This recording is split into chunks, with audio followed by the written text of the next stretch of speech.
Aloha, beautiful people. I'm Laureen Lee, and I'll be with you for the next hour answering your health and energy questions and taking your comments and talking to you about all things holistic health and energy. And I have my good friend Alan in the studio with me today, and we are playing around with our Quantum Energy Shift YouTube channel doing the live stream. So if you can get on the internet, you can be here in the studio with us kind of virtually. If you're online, you can watch us live here today, and that should be some fun.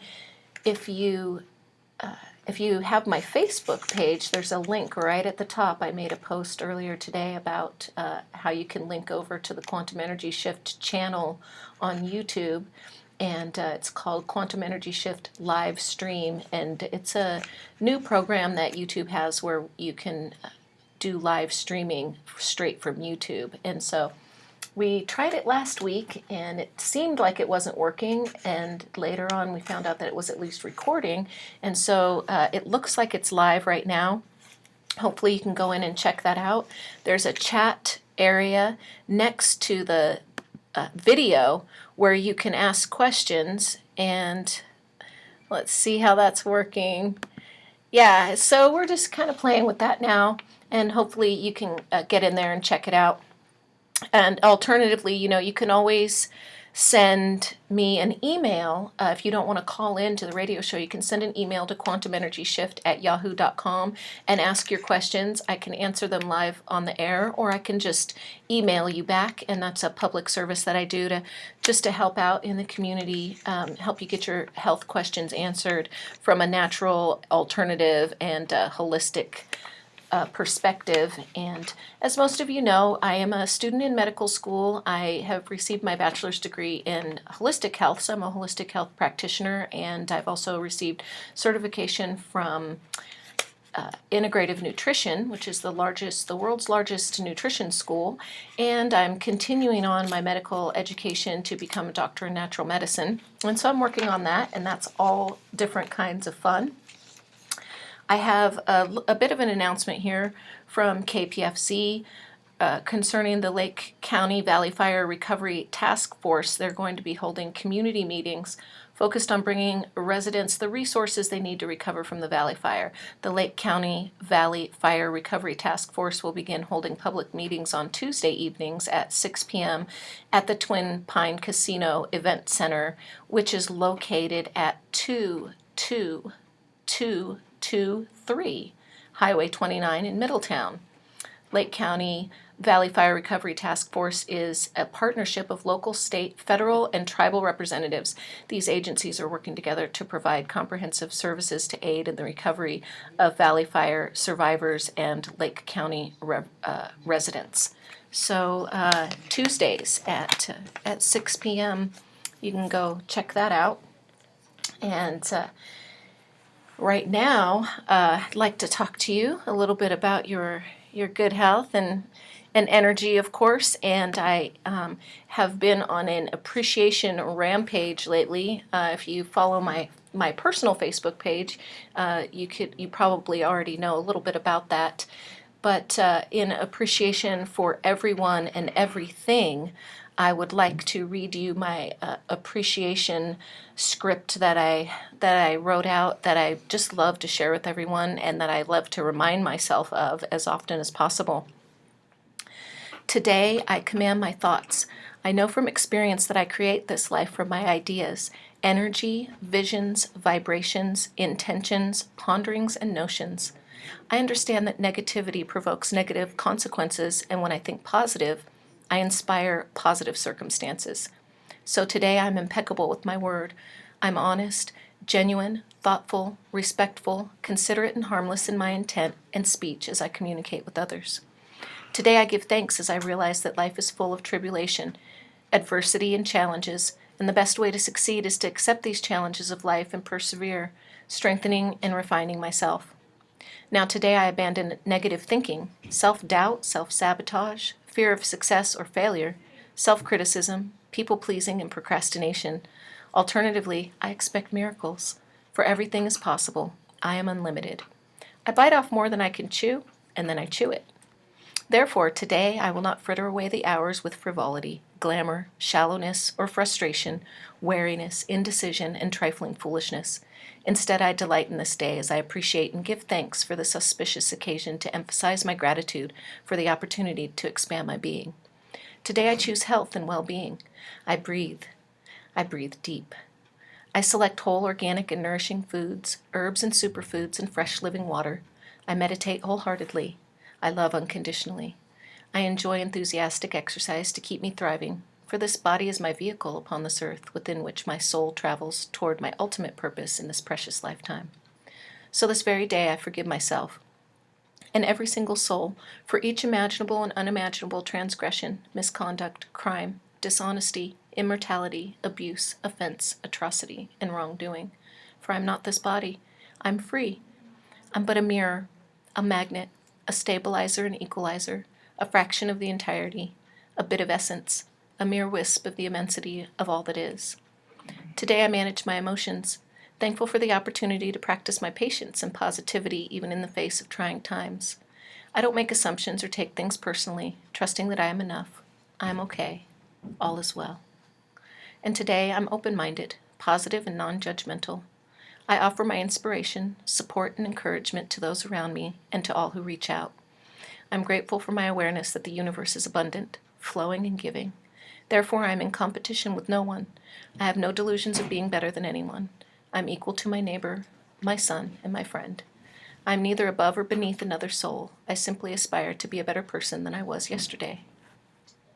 Today I meet difficulties, trials, and challenges with dignity and grace as I improve myself with courage, self-respect, and self-discipline, for these are the building blocks of character and constitute a solid foundation for success. Today I treasure the importance of knowledge and wisdom and the value of mentors and teachers and guides as I develop discernment, humility, appreciation, proficiency, and awareness. Today I demonstrate my uniqueness, my ingenuity, and inspiration, as I'm here in earnest to be of service to the world with respect to the highest positive result. So today I do my best, remembering the importance of enthusiasm, initiative, planning, determination, perseverance, cooperation, honesty, patience, creativeness, anticipation, trust and faith in myself as I consistently expect that something delightful is about to happen.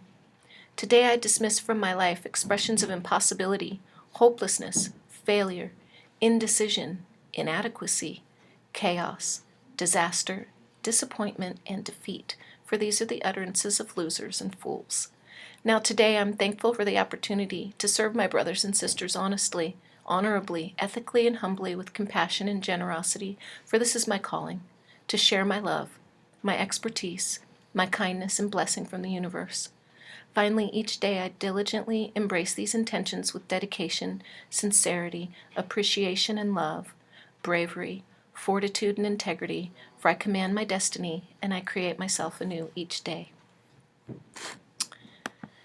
So I like to add a little something to that when I share that with people, because we can do our best every day and we're not perfect all the time, and so we can have these intentions, and at the same time we can realize that this is something to work towards. And I invite you all and encourage you to write your own list of intentions and your own aspirations in a positive way to help you work toward that, your best self, and to be gentle with yourself, because you can progress a little bit every day. And, we're always a work in progress, and we're not perfect right out the gate, even if we have perfect intentions. And so please do that. And if you would like a little bit of help with that, I'm always here at your service. And you can write to me at quantumenergyshift@yahoo.com if you want some help with that, or if you have questions. I'd like to also invite you to go ahead and give us a call here in the studio if you have questions about your health and energy. Our number here is 707-263-3435, and I'll be taking your calls right up until 6 o'clock when to the end of the show here. And don't be shy, just go ahead and call in, because if you wait till the end, it gets kind of crowded and the phones get backed up and people aren't getting through. It seems like we never have enough time to speak to everyone who wants to get their questions answered or make a comment. So on Saturday, on Halloween that just went by, KPFZ had a fundraiser Halloween party that was a lot of fun, and I got to meet a lot of the other programmers, and it's just such a beautiful group of people. I really enjoyed that and felt really blessed to be a part of what was going on there. So that was really great, really good stuff. And so today, in the meantime, while we're keeping the lines open for people to call in with their questions and comments, I have a little bit of information that I would like to share with you. Some really good stuff about your health and energy. One of the things that I wanted to share with you has to do with fasting. And so a lot of people think that fasting means starving yourself and not being able to eat for days or weeks at a time. And there's a different kind of fasting that you can do, which is intermittent fasting, and you can go just a half a day without eating food. So if you really think about like the way it was before modern society, when we were out being hunters and gatherers and stuff like that, we didn't eat all day every day. We didn't have 3 giant meals a day. And while that really works for some people, because everybody's different, what works for you may not work for me or your neighbor. But if you're interested in maybe losing weight or clearing toxins out of your body or things like that, you can do what's called intermittent fasting in the meantime while you maybe prepare yourself for like a longer fast or a cleanse or something like that. There's an article, I can read you some of the article, I might not get all the way into it, but it's from Mercola.com, which, as a lot of you probably know, is one of my favorite websites to reference. Dr. Mercola's been around since I was doing the Wilder Network, which is the World International Lyme Disease Emergency Rescue Network, which I used to be president of many years ago. And pretty much since the beginning of the internet, Mercola's been out there being an advocate for your good health, and I just really appreciate what he's doing and like to support his efforts in any way that I can. So there was an article that came out in the middle of October this year, so just a couple weeks ago, and the title is "Most Americans Eat Too Frequently to Achieve Weight Loss."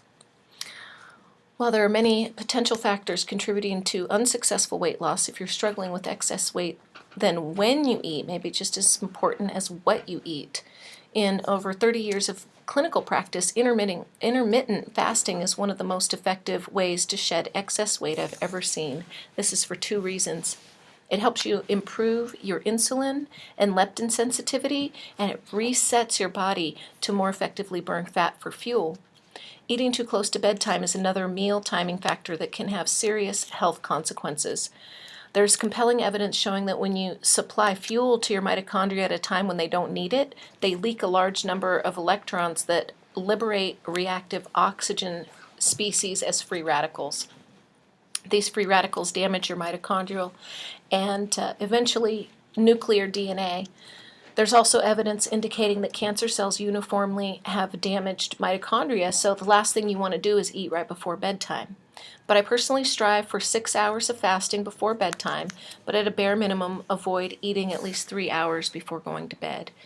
If you have serious adrenal challenges, then you'd likely need to resolve them before implementing intermittent fasting. Also, if your goal is to have large muscles, intermittent fasting would likely not be your best strategy. But personally, I believe that working to eliminate your risk of cancer for the goal of living much longer is a far better choice for most of us. Research shows most Americans eat 4 to 15 times a day. Research reveals that a vast majority of Americans eat all day long. Most also consume a majority of their calories late in the evening, and this type of eating pattern is a recipe for weight gain and metabolic dysfunction. As reported by LA Times, Americans' 24/7 culture of work, entertainment, and digital connectivity now also extends to our dietary consumption patterns. Americans' erratic round-the-clock eating patterns, suggests the new study, have probably contributed to an epidemic of obesity and type 2 diabetes. But they can be changed, and the restoration of a longer nighttime fast shows promise as a means to lower weight and better health.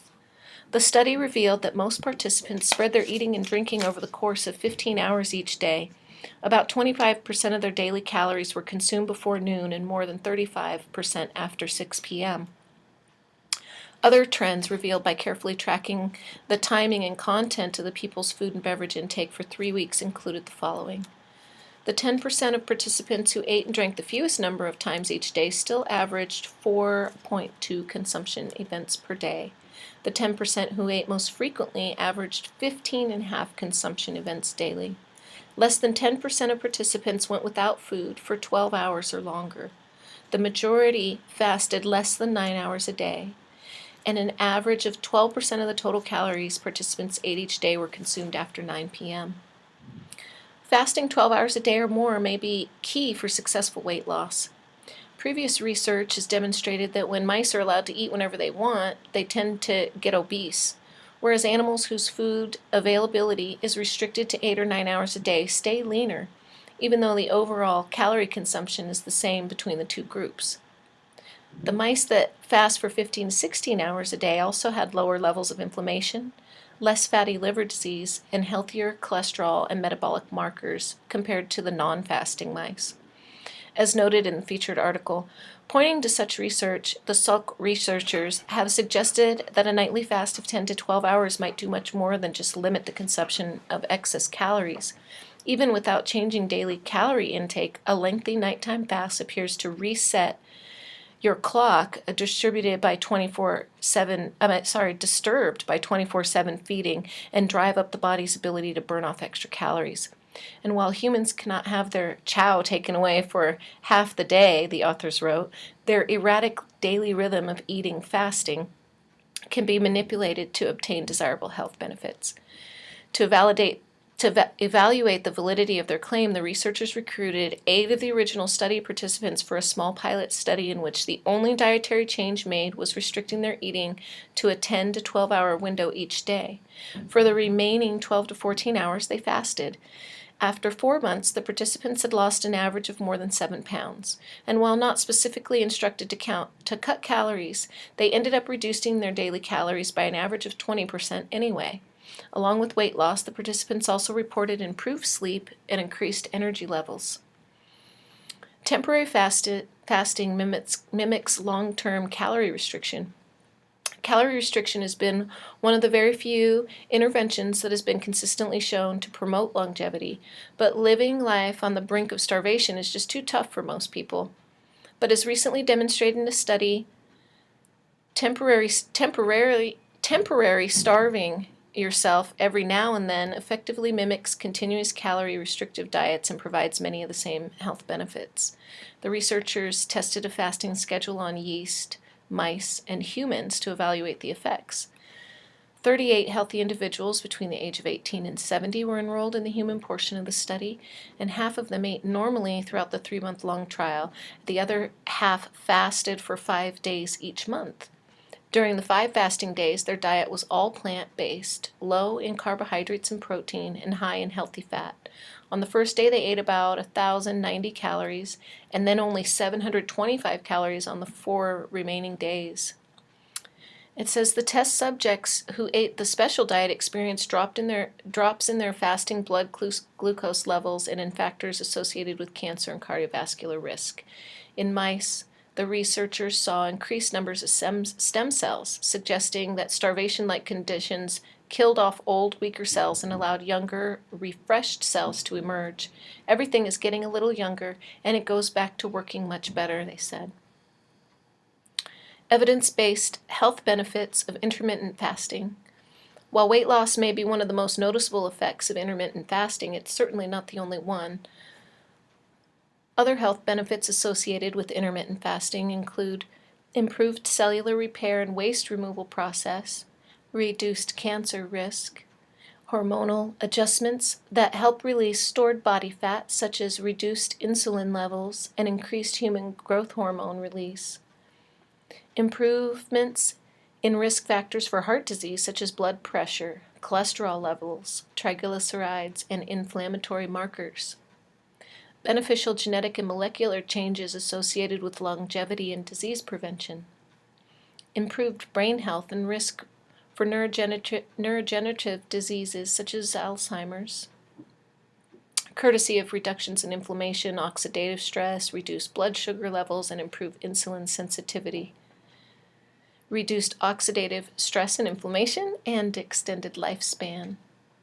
So intermittent fasting covers an array of different fasting schedules. As a general rule, however, intermittent fasting involves cutting calories in whole or in part, either a couple days a week, every other day, or even daily. As in the case of scheduled eating regimen I use myself, the best one for you is the one you will actually adhere to.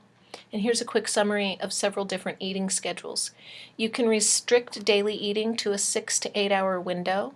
The key here is to eat breakfast or dinner, but not both. So you can have breakfast and lunch, or have breakfast and an early dinner, or have lunch and an early dinner. And that's one way you can do it. You can do the 5-2 fast, and on the 5-2 plan, you cut your food down to 1/4 of your normal daily calories on fasting days, so about 600 calories for men, about 500 for women, along with plenty of water and tea, and on the other 5 days of the week you eat normally.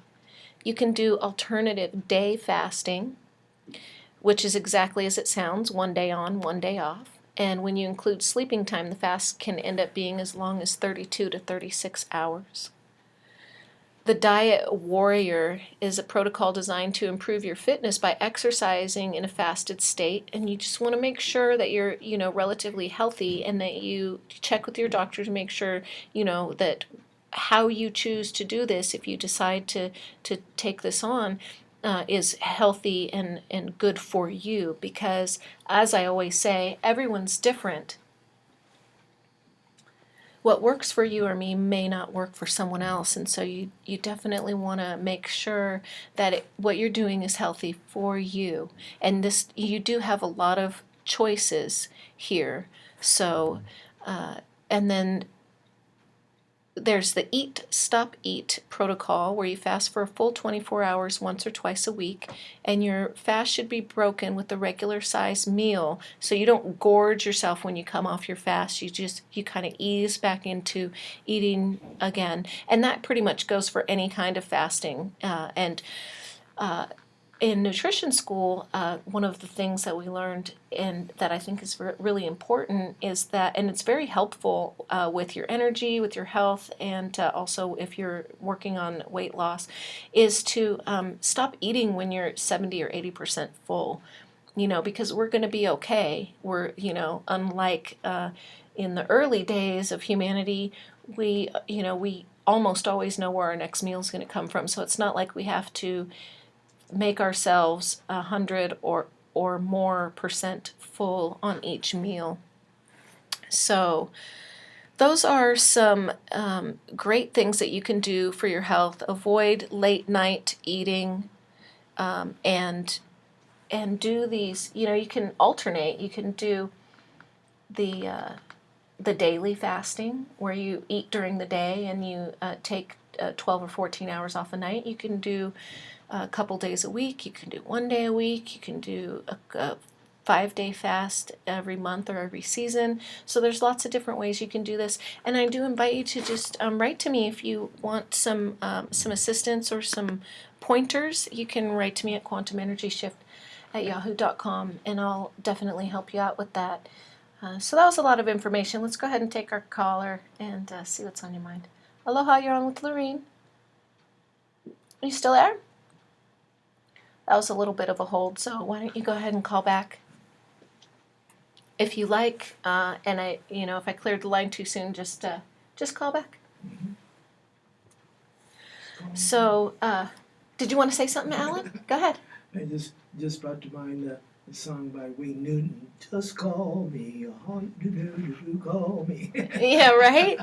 And go ahead and give us a call because we are here for another 30 plus minutes, 34 minutes maybe, and let us know what's on your mind. And as always, we're here to help. So go ahead and give us a call back if that was you that I kind of lost you there, or just call in if you're interested or you have questions. So there is a chat on the Quantum Energy Shift YouTube live stream where you can type in questions. However, we're still kind of working with this technology and learning how to do it. So if you come in and you try to use the chat, or if you see that the video is streaming or not streaming or anything, let us know.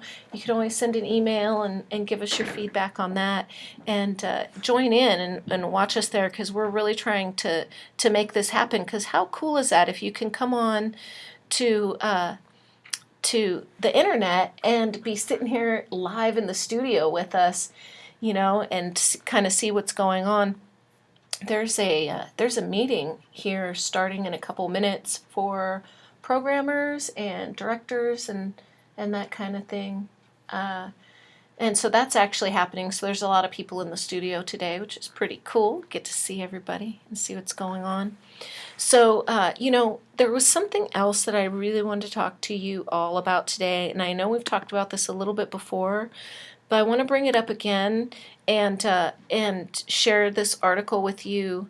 It's about Lyme disease, and I would like to add just tick-borne diseases in general, also insect-borne diseases. So when I was directing the Wilder Network, which is an insect-borne disease nonprofit, which is no longer functioning, that went down when we lost our vice president many years ago. But in any case, I like to keep people aware of what the reality is of insect-borne diseases, tick-borne diseases. We do have a lot of ticks in this county, and they hide in the brush especially. And they go in a 2-year cycle.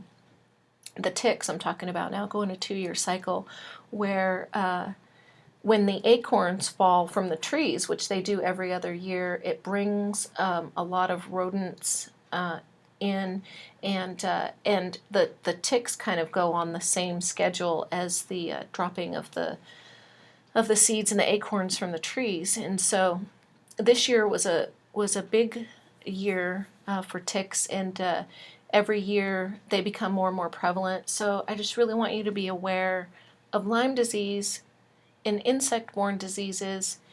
These, you can have symptoms that your immune system can keep, keep in control.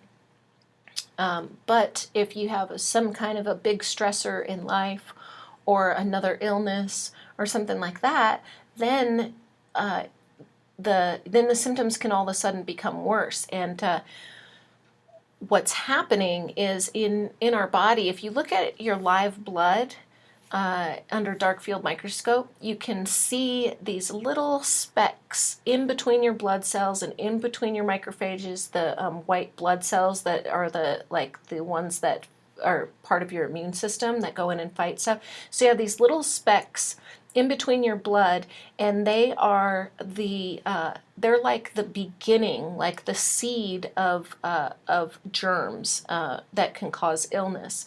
And so what happens is they have different stages, and in the first few stages they're not pathogenic, so they're not making you sick.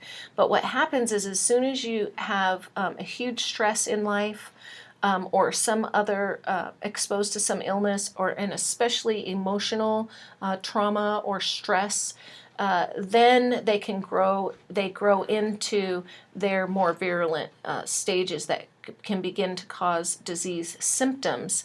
But the truth is that those seeds of the germs are actually living in our blood all the time. And so what you can do is to keep your energy level balanced by definitely by meditation, visualization, intention. These are all things that are going to help you keep your energy level and the environment inside your body in a state of balance, so that you can so that these beginnings of illness aren't able to develop into more virulent stages. So that's all very, very interesting stuff. This is really awesome, because it kind of makes sense if you think about it, that you have the potential to become sick. We all do. But how we conduct our lives, and how much our energy is in balance, and how much positive type of energy we have, is really, really important. So we can eat the right foods, and we can take the right supplements and do these kind of things.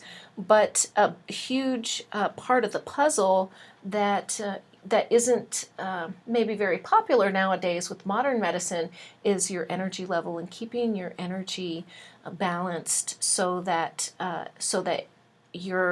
the environment inside of your body isn't going to be a place where these germs and diseases and illnesses can develop. So I really just want to say that before I read you a little bit about Lyme disease.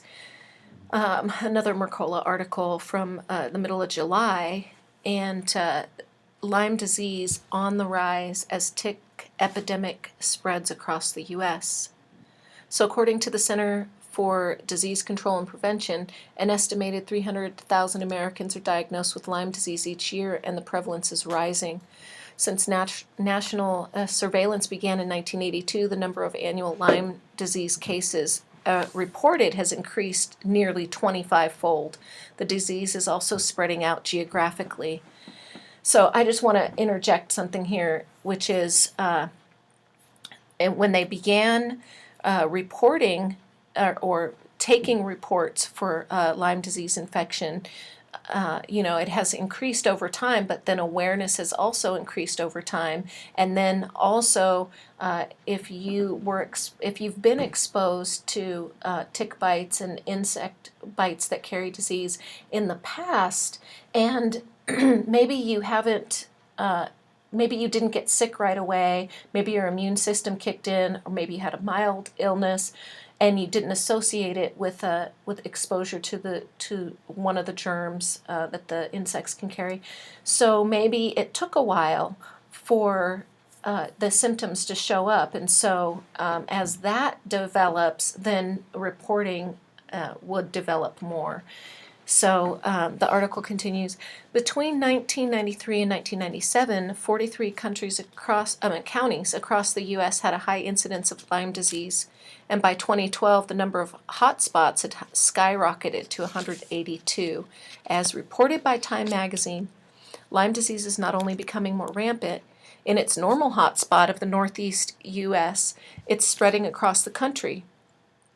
Over time, the number of counties identified as having high incidence of Lyme disease in the northeastern states increased to more than 320%. They also note that the disease is appearing in states where it's never been recorded before. One big reason why Lyme disease is spiking, according to the CDC report, is climate change. Eliminating predators have allowed Lyme disease to spread and become more prevalent.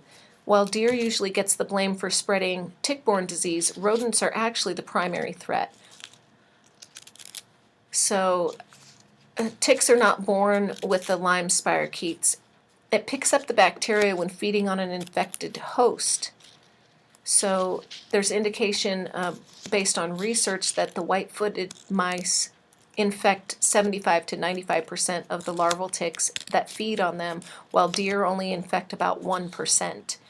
Urban sprawl and hunting has eliminated many of the mice's natural predators, allowing populations to grow, and with them comes infected ticks. This year, ticks are epidemic in certain areas of the U.S., including Illinois. The CDC has identified high-risk counties in 17 states. So what is Lyme disease? Lyme disease refers to illnesses transferred by biting or blood-sucking insects. The bacterium responsible for Lyme infection is Borrelia burgdorferi, a cousin to the spirochete bacterium that causes syphilis. Many still attribute transmission of Lyme disease exclusively to ticks, especially the black-legged tick. But according to Dr. Klingart, one of the leading authorities on Lyme disease, the bacteria can also be spread by other biting or blood-sucking insects, including mosquitoes, spiders, fleas, and mites. Common side effects of tick bites include an itchy bullseye rash, which isn't always itchy, by the way, pain, fever, and inflammation. There's also, joint inflammation is very popular with these infections. So, especially of the big joints in your body, like your knees, your neck, your hips, and things like that. So, the article goes on to say, you don't have to get the hallmark bullseye, as this rash occurs only in about half of the people infected, and some of the people don't even see that rash. So absence of a rash does not exclude the possibility of a tick bite. However, if you do have that bullseye rash, that is a 100% indication that you have been exposed to the Lyme bacteria. Symptoms of Lyme disease typically start out with unrelenting fatigue, recurring fever, headaches, migraines, achy muscles or joints. If left untreated, the disease may progress to muscle spasms, loss of motor coordination, and even intermittent paralysis, meningitis, or heart problems. For a more complete list of symptoms, you can check out the Tick-Borne Disease Alliance. LymeDisease.org also has created a printable symptom checklist, and you can find these things on the internet, and also just by a simple search you can research a little bit more about the symptoms. The Borrelia burgdorferi spirochetes are shaped like a corkscrew, which allows it to burrow into and hide in a variety of your body's tissues. It can also live intracellularly, which means inside your cells, which allows it to evade antibiotics. For this reason, some doctors recommend giving antibiotics along with Plaquenil in order to change the intracellular pH. The organisms can also take up residence in biofilms or in an encoded cyst form. So, another interjection here is one thing that you want to be aware of is if the Lyme can hide from the antibiotics, then a lot of times the standard protocol for treating Lyme disease is 10 days with an antibiotic like doxycycline, and some people are taking the 10 days treatment, and it's supposed to completely eradicate the bacterium from your body, and that isn't necessarily true. And this is a different way of looking at Lyme disease, which isn't the mainstream way. Mainstream says you take 10 days of antibiotics and boom, you're good. And having dealt with, for many years and run the Lyme disease nonprofit, I can definitely say from experience of witnessing many, many people who, probably got exposed to the germs that cause Lyme disease and the other tick-borne diseases and didn't catch it right away, and maybe when it was realized that they had this infection, they got the 10 days standard treatment and didn't get well, and so then maybe they're diagnosed with fibromyalgia or chronic fatigue syndrome or something like that. So you need to understand that these germs can hide inside your cells, and so maybe those 10 days of antibiotics might not clear it up right away, and you just really want to be aware of that and work with a doctor who understands the way that the germ, the life cycle of the germ is, and the different things that it can do.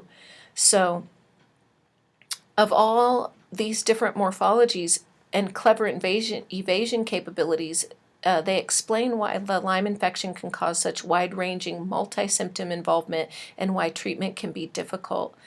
It also explains why recurrence of symptoms can still occur after the standard antibiotic protocols.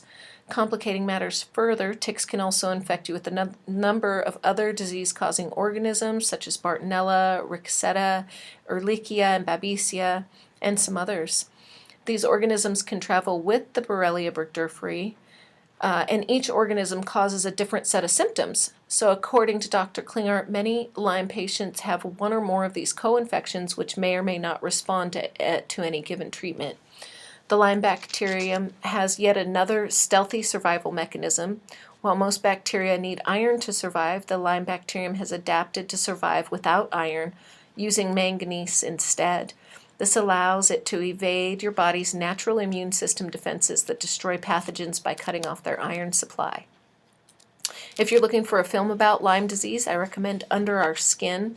The film has changed the landscape of the Lyme epidemic, bringing unprecedented awareness in an engaging and accessible way. So you can look that up on the internet and check that out. The simplest presentation of Lyme disease is the orthopedic forms, which typically affect the larger joints. When the microbes and the associated immune reactions are situated in the connective tissue, the infection presents as a vague, dispersed pain, which oftentimes ends up being not misdiagnosed as fibromyalgia by conventional doctors. In fact, Lyme disease is notoriously difficult to diagnose, and doctors often get it wrong. Lyme is known as the great imitator, as it can mimic many other disorders, including MS, arthritis, chronic fatigue syndrome, fibromyalgia, ALS, which is Lou Gehrig's disease, ADHD, and Alzheimer's disease. So, when nothing unusual shows up on blood tests, some patients are even told their problems are all in their head and they may be referred to a psychologist. One of the reasons the blood tests are so unreliable as indicators of Lyme infection is that the spirochete is capable of infecting your white blood cells. Lab tests rely on the normal function of these cells to produce antibodies they measure. And so if your white cells are infected, they will not respond to an infection appropriately. Interestingly, the worse your Borrelia infection is, the less likely it'll show up on a blood test. So in order for a Lyme test to be useful, you actually have to be treated first. And once your immune system begins to respond normally, only then will the antibodies show up on a test. This is called the Lyme paradox. You have to be treated before a proper diagnosis can be made. Dr. Mercola recommends the specialized lab called IGeneX because they test for more outer surface proteins and more bands and can often detect Lyme while standard blood tests cannot. IGeneX also tests for a few strains of co-infections such as Babesia and Ehrlichia. That said, a negative on the IGeneX test for these co-infections does not necessarily mean that you're not infected, as there are many more strains than tests can currently detect. And so I happen to know the directors at IGeneX just from having worked in the Lyme disease nonprofit community for so many years. This was many years ago.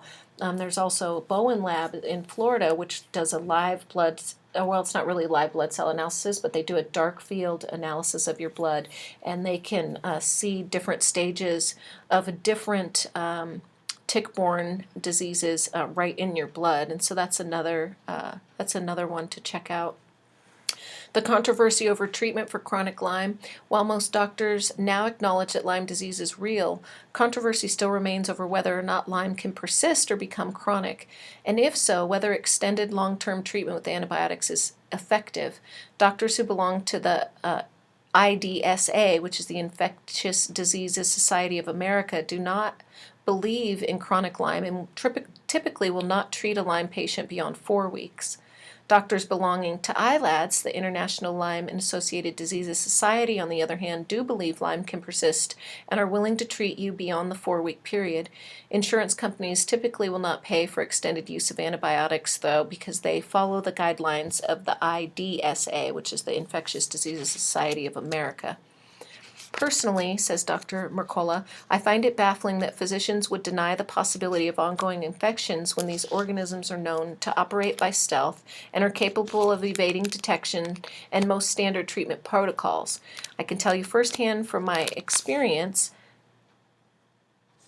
that that chronic Lyme does exist. The good news is no matter how long you've had it, there's hope for a full recovery.